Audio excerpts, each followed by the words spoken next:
Hello students of class 6th. Today we will discuss chapter number 8 in geography, India's climate, natural vegetation and wildlife, and in this video we will discuss thorny deserts forest. Thorny को हम क्या बोलते हैं? कांटेदार। कुछ ऐसे one हैं जो कहाँ पर पाए जाते हैं? रेगिस्तान में पाए जाते हैं, और वहाँ पर जो पौधे हैं वो कैसे होते हैं? कांटेदार होते हैं। तो अब इस वीडियो में हम उन्हीं वनों के बारे में डिस्कशन करेंगे। In dry areas of Rajasthan, where rainfall is less than 50 centimeters, the vegetation turns into scanty scrubs and bushes and is called thorny forest. जो सूखे इलाके हैं, सूखे क्षेत्र हैं राजस्थान के, जहाँ पर जो बारिश है वो 50 सेंटीमीटर से कम पड़ती है, तो जो वहाँ के जो वेजिटेशन है, जो वहाँ की वनस्पतियाँ हैं, दे टर्न्स इनटू स्कैंटी स्क्रब्स। तो वो किस चीज़ में बदल जाती हैं? बदबूदार झाड़ियों में बदल जाती हैं। और बुशेस को भी हम झाड़ी ही बोलते हैं। And is called thorny forest, और इसको हम क्या बोल देते हैं? Thorny desert forest. The most important trees found here are various types of acacia, बबूल and कीकर, और बहुत सारे ज़रूरी पेड़ यहाँ पर पाए जाते हैं। और इनके क्या क्या प्रकार हैं पेड़ों के? सबसे पहला है अकाकिया, दूसरा है बबूल एंड तीसरा है कीकर। These trees have long tap roots. ये जो पेड़ होते हैं इनकी जो मुख्य जड़ें होती हैं वो काफ़ी बड़ी होती हैं। स्मॉल लीव्स, छोटी छोटी पत्तियाँ होती हैं। एंड थॉर्नी ब्रांचेस, और कांटेदार शाखाएं होती हैं। These trees are an important source of wood, tanning and dyeing material. और ये जो पेड़ होते हैं ये बहुत ज़्यादा ज़रूरी स्रोत होते हैं किसके? लकड़ी के, या चमड़ा बनाने के, या फिर इनसे हमें क्या मिलते हैं? रंगाई के लिए जो कुछ संसाधन हैं वो हमें मिलते हैं, या फिर कुछ मटेरियल्स होते हैं वो हमें रंगाई करने के लिए इन पेड़ों से मिलते हैं। कत्था भी हमें थॉर्नी डेजर्ट फॉरेस्ट से ही मिलता है। आप सभी ने सुना होगा कि कत्था क्या होता है।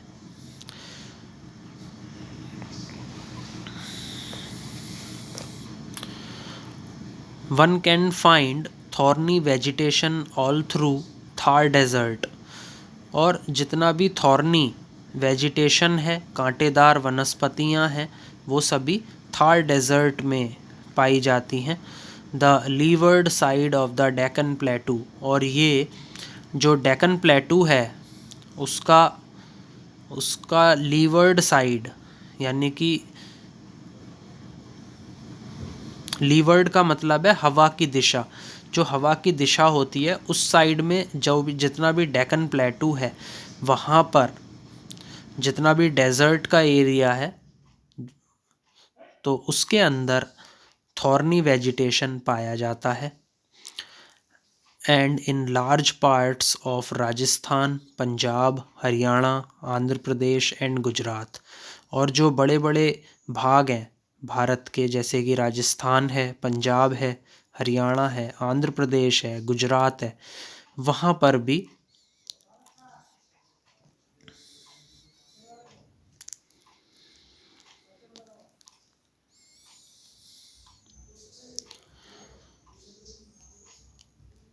ये जो थॉर्नी डेजर्ट फॉरेस्ट हैं ये पाए जाते हैं। जैसा कि इस फिगर में आप देख सकते हैं, thorny desert forest of Rajasthan, India. Rajasthan जो कि भारत में है, वहाँ पर ये कौन सा फॉरेस्ट दिखाया गया है? Thorny desert forest. तो इसी तरीके की कुछ कटीली झाड़ियाँ होती हैं जो कि इन फॉरेस्ट्स में पाई जाती हैं। उसके बाद जो अगले फॉरेस्ट आते हैं वो कौन से हैं? Mountain forest. तो अब हम डिस्कस करेंगे ऐसी नेचुरल वेजिटेशंस जो कि भारत में पाई जाती हैं and they are based on variation of relief.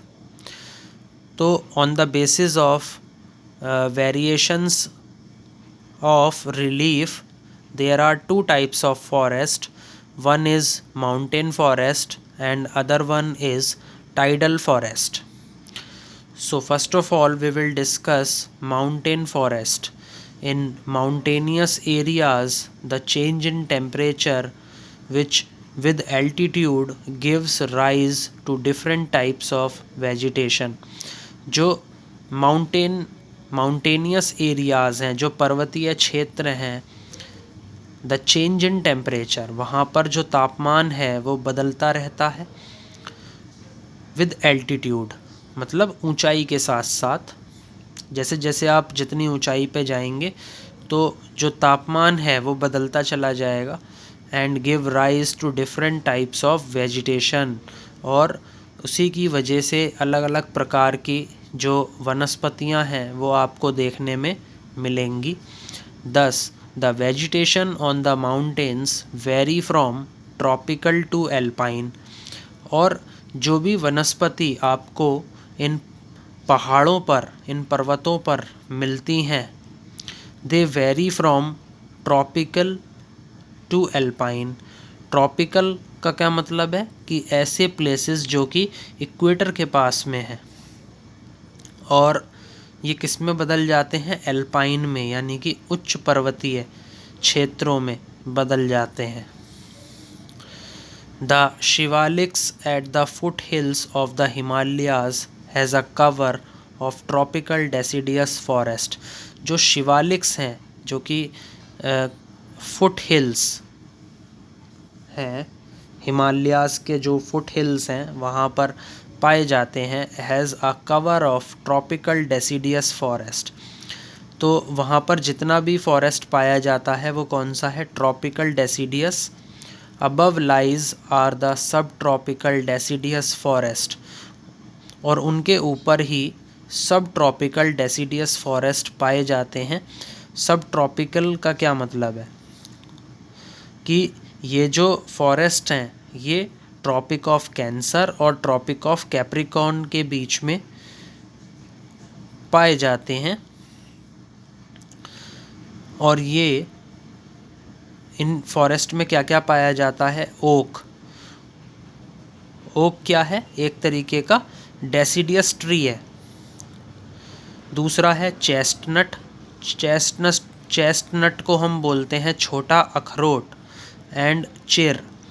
तो ये तीन तरीके के जो ट्रीज़ हैं वो सब ट्रॉपिकल डेसिडियस फॉरेस्ट में पाए जाते हैं। At higher altitudes these are belts of coniferous trees, और जैसे जैसे आप और ऊंचाई पे जाएंगे तो वहाँ पर आप क्या पाएंगे? Belts of coniferous trees. Coniferous का क्या मतलब है कि of or relating to or part of trees or shrubs bearing cones and evergreen leaves. मतलब कि ऐसे पेड़ जिनके के अंदर जो झाड़ियाँ हैं वो लदी हुई होती हैं, और ये जो झाड़ियाँ होती हैं ये कौन सी आकार में होती हैं? कोन के आकार में होती हैं, शंकु के आकार में होती हैं। एंड एवरग्रीन लीव्स, और इनकी जो पत्तियां हैं वो हमेशा आपको सदाबहार या फिर हरे कलर की दिखाई देती हैं। तो जब आप ऊंचाई पे जाएंगे तो वहाँ पर आपको कॉनिफेरस ट्रीज़ मिलेंगे। इनके क्या क्या एग्जाम्पल्स हैं? पाइन के डार, इसको हम देवदार बोलते हैं। सिल्वर फिर यानी कि एक फिर ट्री होता है, और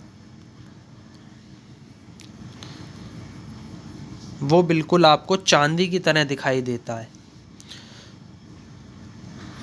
तीसरा है स्प्रूस। स्प्रूस क्या है? स्प्रूस जो है वो जो फिर ट्री है उसकी एक तरीके की क्या होती है, लकड़ी होती है, वुड होती है। तो वुड को हम क्या बोल देते हैं, स्प्रूस बोल देते हैं। एंड दियोदार, और और क्या होता है, दियोदार। तो ये सभी क्या हैं आपके coniferous trees. Above this belt birch and rhododendrons dominate the forests which finally give way to alpine। और इस बेल्ट के जस्ट ऊपर क्या पाया जाता है, बिर्च। बिर्च क्या होती है, भोज वृक्ष की लकड़ी। एंड रोहोडोड्रॉन्स, रोहोडोड्रोन्स क्या होते हैं, बुरुंश का फूल, एक तरीके का फूल होता है। दैट डोमिनेट द फॉरेस्ट, ये इन फॉरेस्ट में पाए जाते हैं। Which finally give way to alpine, जो कि उच्च पर्वतीय होने का एक सबूत पेश करते हैं। Vegetations of low bushes and small grasses due to lesser amount of rain and lower temperature. और जो वनस्पतियां हैं जिनकी जो झाड़ियां हैं वो काफ़ी नीची होती हैं, एंड स्मॉल ग्रासेस, और बहुत छोटी छोटी घास उनमें उत्पन्न होती है due to lesser amount of rain, क्योंकि जो बरसात पड़ती है वो कम मात्रा में होने की वजह से। एंड लोअर टेम्परेचर, और वहाँ का जो तापमान है वो बहुत कम होने की वजह से।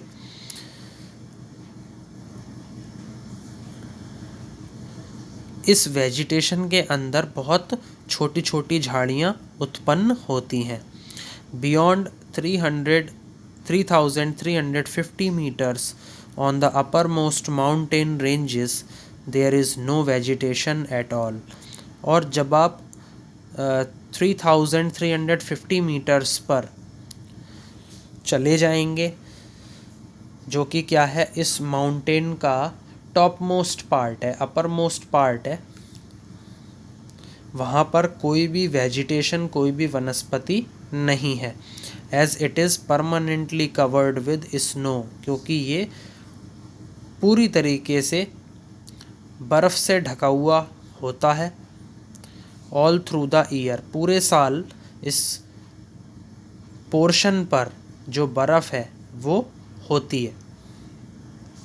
This level is also called the snow line, और इस स्तर को हम क्या बोलते हैं, स्नो लाइन बोल देते हैं, यानी कि हिम रेखा बोल देते हैं। नेक्स्ट आते हैं स्टूडेंट्स हमारे टाइडल फॉरेस्ट। टाइडल फॉरेस्ट क्या होते हैं, ज्वारीय वन। All major rivers of India form deltas when they enter the sea और ओशियन। जितनी भी नदियां हैं, सहायक नदियां हैं भारत की, दे फॉर्म डेल्टाज। डेल्टाज क्या होते हैं, त्रिकोण धरती जो पानी से घिरी हुई हो। When they enter the sea और ओशियन, और जब ये नदियाँ कहाँ घुसती हैं, समुद्र में घुसती हैं या ओशियन में घुसती हैं, तो ये क्या बना लेती हैं, अपने अपने डेल्टाज बना लेती हैं।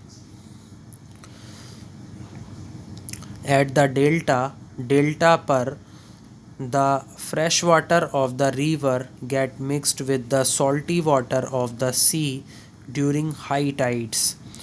जो डेल्टा होता है वहाँ पर जो ताज़ा पानी है किसी भी नदी का, वो नमकीन पानी से मिल जाता है ऑफ द सी, समुद्र का, ड्यूरिंग हाई टाइड्स, जब हाई टाइड्स आते हैं। These deltas give rise to forest called tidal forest, और यही डेल्टाज फिर किसको उत्पन्न करते हैं, कौन से वन को उत्पन्न करते हैं, उनको हम बोलते हैं टाइडल फॉरेस्ट, यानी कि ज्वारीय वन।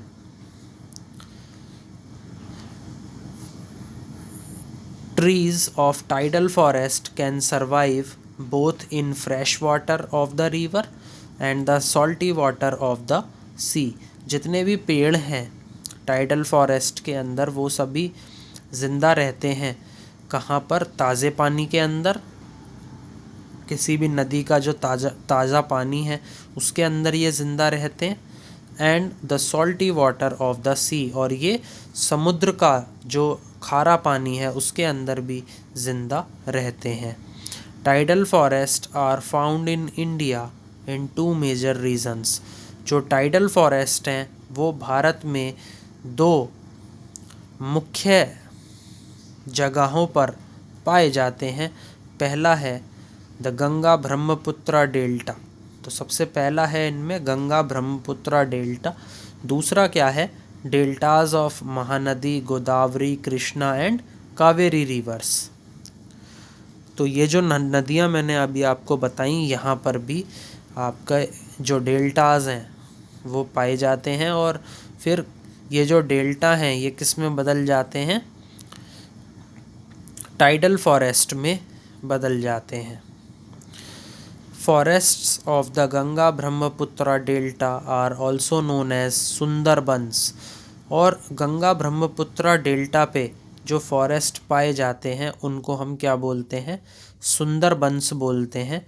एंड ये एक अच्छा क्वेश्चन यहाँ पर अराइज होता है स्टूडेंट्स की, जो सुंदरबंस हैं वो किसके नाम से जाने जाते हैं? तो सुंदरबंस जो फॉरेस्ट है वहाँ पर एक सुंदरी पेड़ पाया जाता है, और उस सुंदरी पेड़ की वजह से जो ये वन है इनको हम क्या बोल देते हैं?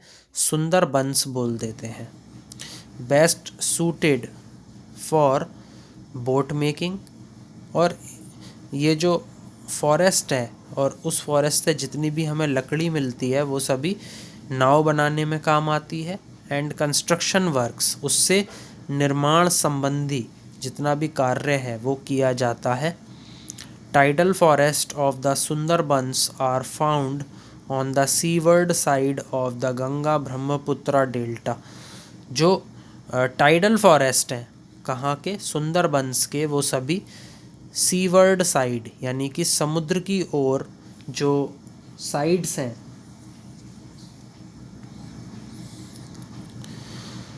जो कि गंगा ब्रह्मपुत्रा डेल्टा पर पाई जाती है, तो सुंदरबंस भी वहीं पर लोकेटेड है।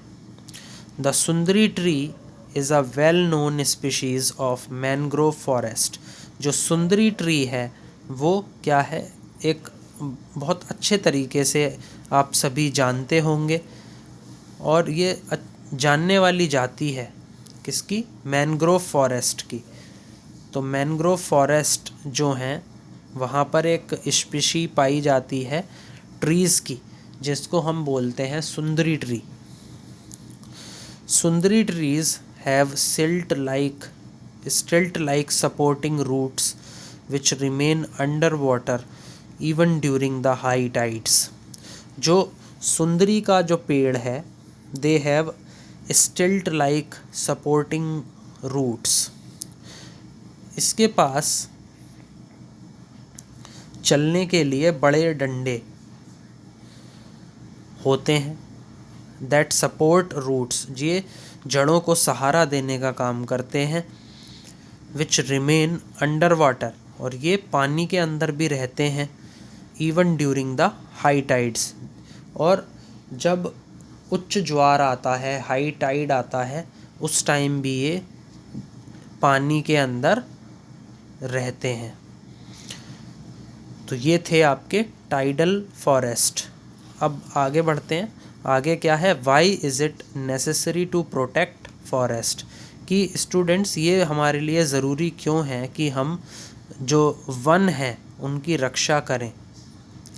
Forests are very important and useful for us. जो जंगल हैं, जो वन हैं, वो हमारे लिए बहुत ज़्यादा ज़रूरी हैं और बहुत मददगार भी साबित होते हैं। पहला है we get many life saving things. जितनी भी हमारी ज़िंदगी को बचाने वाली चीज़ें हैं वो सभी हमें इनसे मिलती हैं। फ्रॉम फॉरेस्ट, इनसे किन से? फॉरेस्ट से, वनों से। Foremost of them are oxygen, trees, nuts, fruits, wood, fodder, medicinal plants, herbs, lac, honey, gum, etc. तो ये कुछ चीज़ें हैं जो हमें फॉरमोस्ट मतलब सबसे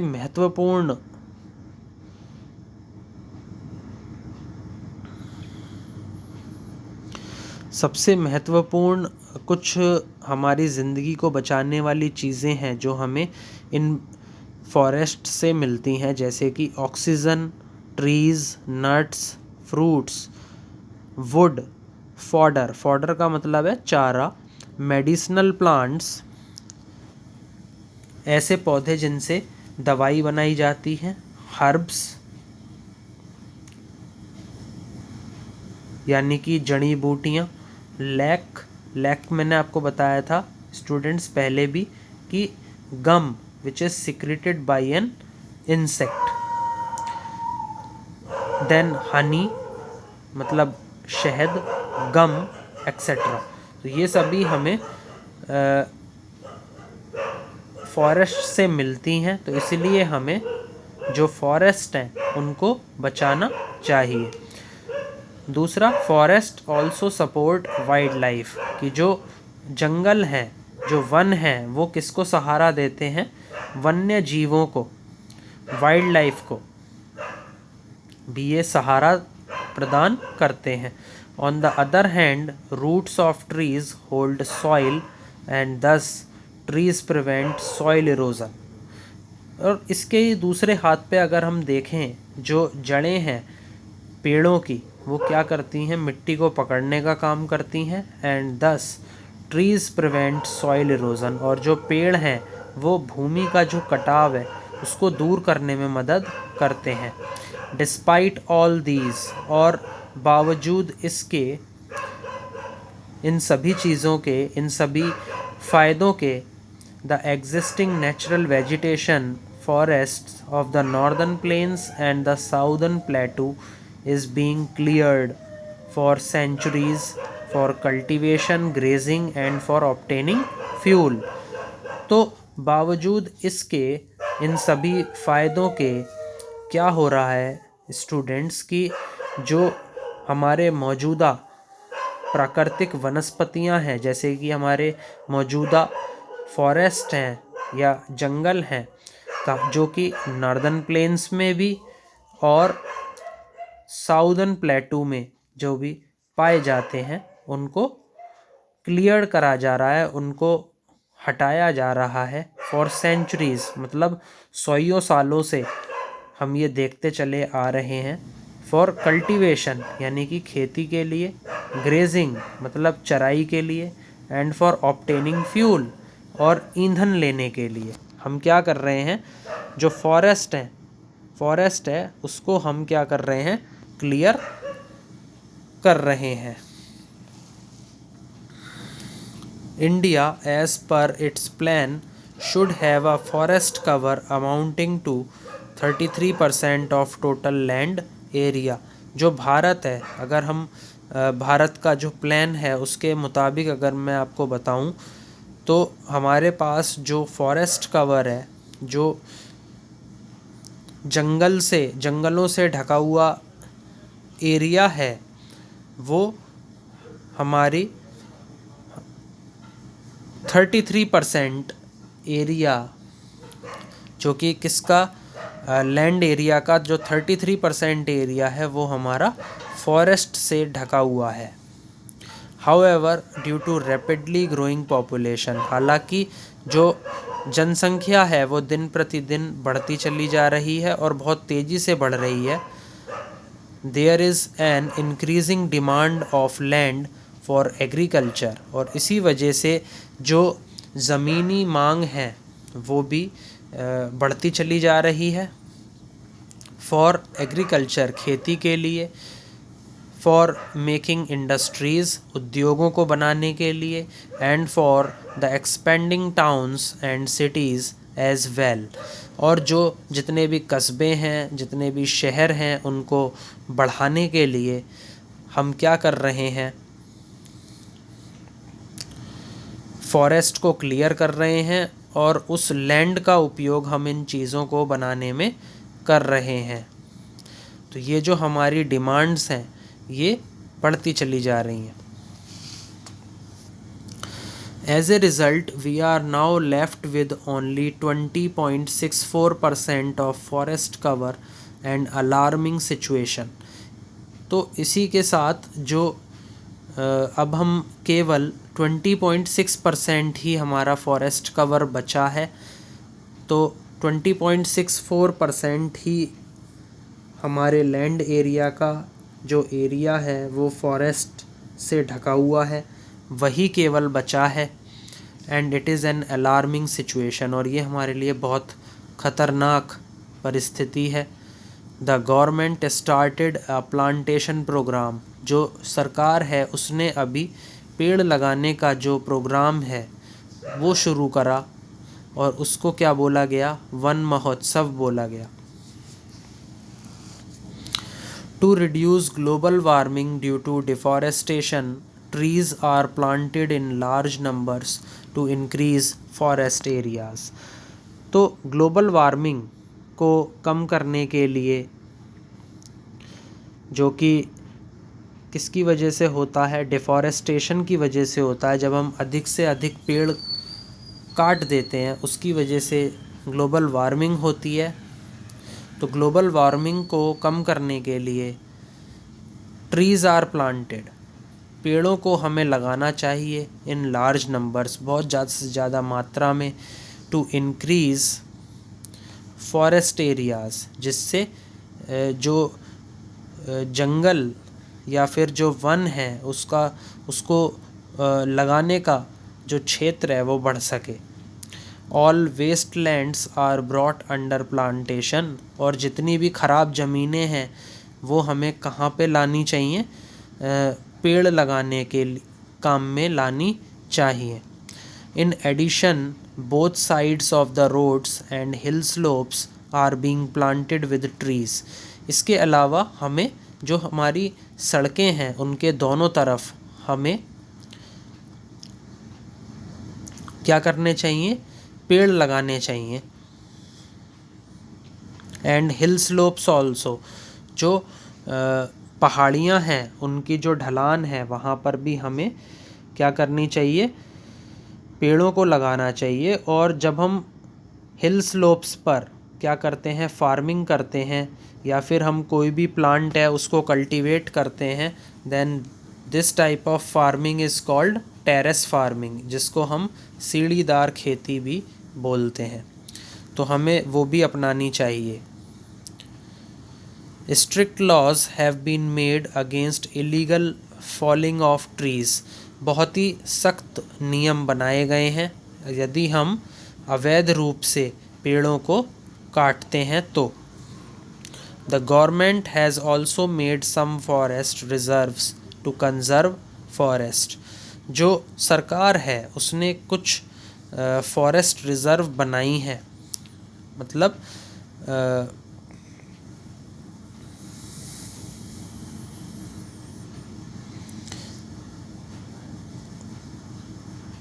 कुछ फॉरेस्ट रिज़र्व्स का क्या मतलब है कि कुछ वन भंडार बनाए हैं टू कंज़र्व फॉरेस्ट, जिससे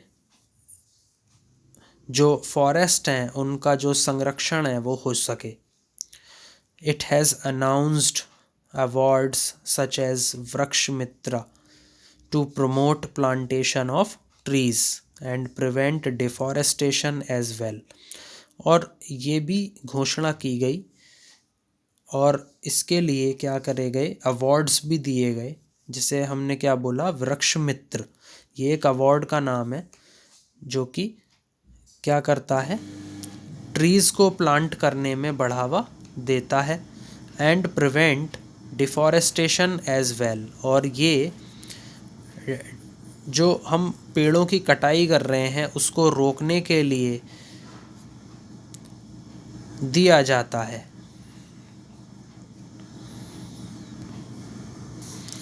The environmentalist Sundarlal Bahuguna has earned great fame as he has contributed significantly to stop deforestation। एक पर्यावरण के प्रति एक सुंदरलाल बहुगुणा थे जिन्होंने अर्जित किया और उन्होंने एक प्रसिद्धि अपने जीवन में हासिल करी। एज ही हैज़ कंट्रीब्यूटेड, क्योंकि उन्होंने योगदान दिया किसमें, सिग्निफिकेंटली टू स्टॉप डिफॉरेस्टेशन, कि उन्होंने क्या करा कि जो डेफॉरेस्टेशन है उसको रोकने में काफ़ी मदद करी। इस चीज़ में उन्होंने योगदान दिया। यहाँ पे बात चल रही है सुंदरलाल बहुगुणा की, जो कि क्या हैं, एक इन्वायरमेंटलिस्ट हैं। तो उन्होंने एक प्रसिद्धि इस चीज़ में हासिल करी और उन्होंने डिफॉरेस्टेशन पर रोक लगाई, जिसके लिए उन्हें आज भी जाना जाता है। उसके बाद अब हम डिस्कस करेंगे wildlife of India. Wildlife को हम क्या बोलते हैं, वन्य जीव। India has a rich and varied wildlife. There are thousand of species of animals and a large variety of reptiles, amphibians, mammals, birds, insects and worms which dwell in the forest.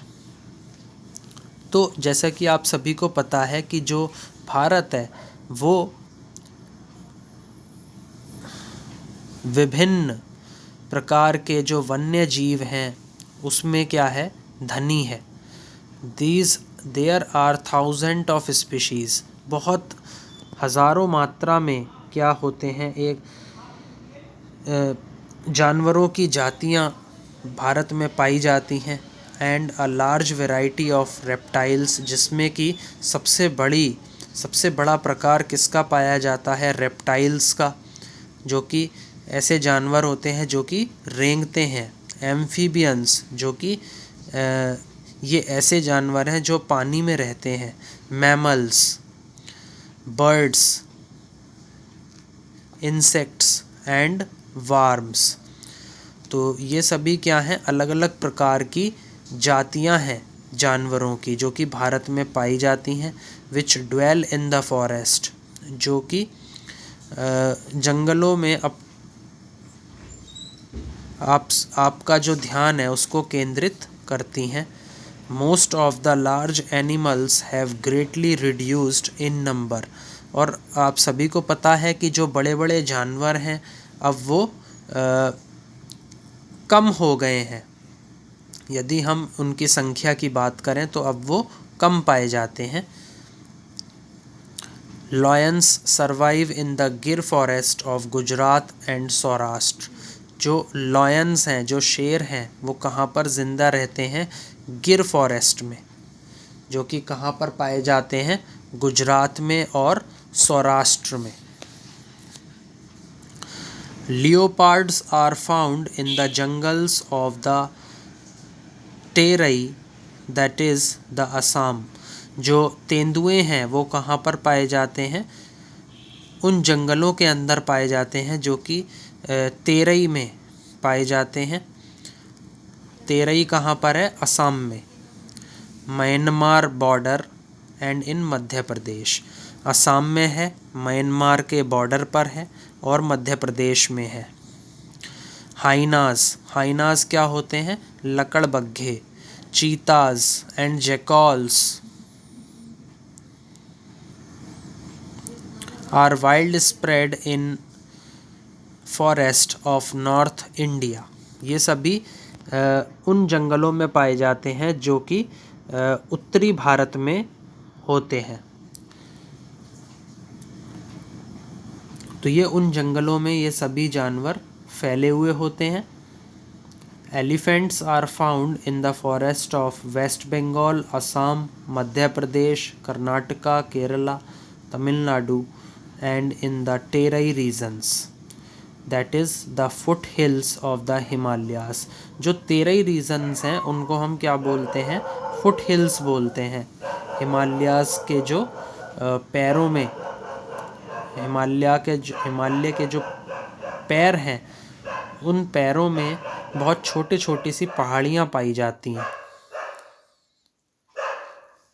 तो वहाँ पर जो elephants हैं वो पाए जाते हैं, और एलिफेंट्स और भी जंगलों में पाए जाते हैं जो कि वेस्ट बंगाल में, असम में, मध्य प्रदेश में, कर्नाटका में, केरला में, तमिलनाडु में भी पाए जाते हैं।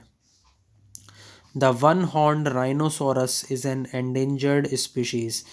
जो वन हॉर्न्ड राइनोसोरस है, यानी कि ऐसा गेंडा जिसका केवल एक सींग है, that is an endangered species. ये काफ़ी ख़तरनाक जातियां हैं, ये भी भारत में पाई जाती हैं। It is confined to the protected areas of the Kaziranga forest. और ये कहाँ पर शामिल होते हैं? Protected areas of the Kaziranga forests and Manas national parks of Assam. जो मानस है वो क्या है? राष्ट्रीय पार्क है, जो कि कहाँ पर होता है? असम में। The one horned rhinoceros also be seen in the Jaldapara wildlife sanctuary in West Bengal. और जो वन हॉर्न्ड राइनोसोरस हैं वो जल्दापरा वाइल्ड लाइफ सेंचुरी, जो कि कहाँ पर है? वेस्ट बंगाल में है, वहाँ पर देखे जाते हैं। Various species of birds are also found in India. जो चिड़ियाएँ हैं उनकी भी जो जातियाँ हैं वो कहाँ पर पाई जाती हैं? भारत में पाई जाती हैं। Cranes, parrots, mynas, owls, kites, pigeons, doves, bulbuls, crows and honey eaters are in the main Indian birds। तो ये सभी क्या हैं? भारत की मुख्य चिड़ियाएँ हैं जो कि भारत के अलग अलग हिस्सों में पाई जाती हैं। Vultures and kites are found in large numbers in India। जो गिद्ध हैं और जो चीलें हैं वो बड़ी संख्या में पाई जाती हैं भारत के अंदर। They are very useful as scavengers. और ये बहुत ज़्यादा यूज़फुल होती हैं, मतलब मददगार होती हैं। एज स्कैवेंजर, स्कैवेंजर होता है मुर्दाखोर। Many migratory birds such as pelicans, Siberian cranes, flamingos, curlew and storks migrate to India in winters. ये सभी सर्दियों में भारत के अंदर अपना स्थानांतरण करती हैं। And return home in March. और ये अपने घर लौट जाती हैं in the month of March. The Bharatpur bird sanctuary in Rajasthan is one of those Indian bird sanctuaries where some of these migratory birds appear in winters. जो भरतपुर बर्ड सेंचुरी है राजस्थान में, वो एकमात्र ऐसी जगह है या एकमात्र ऐसी भारतीय बर्ड सेंचुरी है जहाँ पर कुछ स्थानांतरित या फिर घुमंतू चिड़ियाएँ देखी जाती हैं। And those come to this bird sanctuary in winters. ये सर्दियों में वहाँ पर दिखाई देती हैं। Reptiles such as crocodiles and snakes like cobra, krait, python and many others are found in India. जो रेप्टाइल्स हैं, यानी कि रेंगने वाले जो जितने भी पशु हैं, जिसमें क्रोकोडाइल्स हैं, स्नेक्स हैं। स्नेक्स में जैसे कि कोबरा है, कैरेट है, पाइथन है, और अन्य जातियां जो हैं सांपों की, वो सभी भारत में पाई जाती हैं। The Indian forest are also populated with geckos. Geckos क्या है? घरेलू छिपकली। House lizards and chameleons. Chameleons क्या होते हैं? गिरगिट। तो ये सभी भारतीय जंगलों में पाए जाते हैं और इनकी जो जनसंख्या है वो ज़्यादा से ज़्यादा फॉरेस्ट के अंदर ही पाई जाती है। India is home to several wildlife sanctuaries. जो भारत है वो बहुत सारी वाइल्ड लाइफ सेंचुरीज़ का क्या है? घर है। एंड नेशनल पार्क्स, जो राष्ट्रीय पार्क्स हैं वो भी यहाँ पर पाए जाते हैं। Which makes this country a paradise for nature lovers. जो कि उन लोगों के लिए स्वर्ग है जो क्या हैं? नेचर लवर्स हैं, जो प्रकृति से प्यार करते हैं। उनके लिए जो ये कंट्री है, कंट्री यहाँ पर किसकी बात चल रही है? इंडिया की। तो इंडिया उन लोगों के लिए क्या है? स्वर्ग है। Due to cutting of forest and hunting several species of wildlife in India are declining rapidly. Many species have already become extinct. और जैसे जैसे हम जंगलों को काट रहे हैं और शिकार कर रहे हैं, वो भी कुछ जातियों का, जो कि हमारे वन्य जीव हैं, वन्य जीवों की कुछ जातियां होती हैं, उनका हम शिकार कर रहे हैं, जो कि भारत में पाई जाती हैं। आर डिक्लाइनिंग रैपिडली, ये बहुत तेज़ी से कम हो रही हैं। Many species have already become extinct, और बहुत सारी जातियां तो ऐसी हैं जो विलुप्त हो चुकी हैं। The Indian government had made strict laws to protect wildlife in India. जो भारतीय सरकार है उसने सख्त कानून बनाए हैं जो जिनसे हम क्या कर सकते हैं? जो वन्य जीव हैं उनको बचा सकते हैं भारत में। It has band poaching. इन्होंने क्या करा है? जो पोचिंग है, पोचिंग को हम क्या बोलते हैं? इलीगल हंटिंग है, उसको बैन कर दिया है भारतीय सरकार ने। As well as selling valuable body parts of animals. और जो जानवरों के जितने भी अभिन्न अंग हैं उनको बेचने से भी क्या करा है? उन पर रोक लगा दी है। और उन अभिन्न अंगों में क्या क्या आता है? बोन्स, फर्स, स्किन्स एंड फेदर्स। ये कुछ वैल्यूएबल बॉडी पार्ट्स होते हैं जानवरों के, जिनको बेचने से जो भारतीय सरकार है उसने क्या लगाई है? रोक लगाई है। Project tiger and project elephant have been started to protect these animals and increase their number.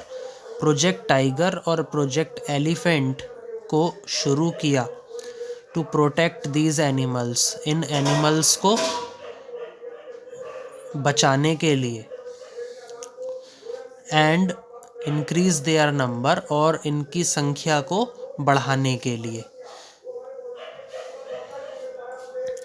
Every year we observe a wildlife week as first week of October to create awareness among the citizens to conserve wild life.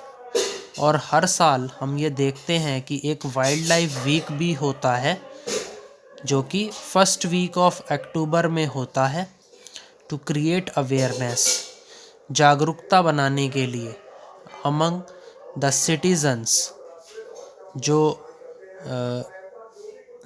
Citizens होते हैं उनमें जागरूकता को बनाए रखने के लिए एक वाइल्ड लाइफ वीक हम देखते हैं जो कि अक्टूबर के फर्स्ट वीक में होता है, टू कंजर्व वाइल्ड लाइफ, जिनसे हम क्या करते हैं? वन्य जीव जो होते हैं उनका संरक्षण करते हैं। You can also contribute in conserving wildlife by refusing and discarding things made from the animal body parts। आप सभी क्या कर सकते हैं, योगदान दे सकते हैं इस चीज़ में, जो कि क्या है, इन कंजर्विंग, कि जो वन्य जीव हैं उनको उनका संरक्षण करने में, और बाय रिफ्यूजिंग का क्या मतलब है, इनकार करना, एंड डिस्कार्डिंग थिंग्स, और चीज़ों को छोड़ना, ऐसी चीज़ों को छोड़ना जो कि एनिमल्स के बॉडी पार्ट्स से मिलकर के बनी है।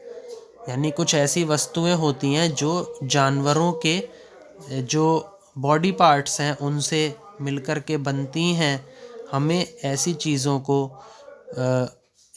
से इनकार करना चाहिए और उन चीज़ों को छोड़ना चाहिए। तभी हम क्या कर सकते हैं, वाइल्ड लाइफ को प्रोटेक्ट कर सकते हैं। सो आई थिंक स्टूडेंट्स, आपको ये जो चैप्टर है ये समझ में आ गया होगा। Please like, share and subscribe my video. Thank you.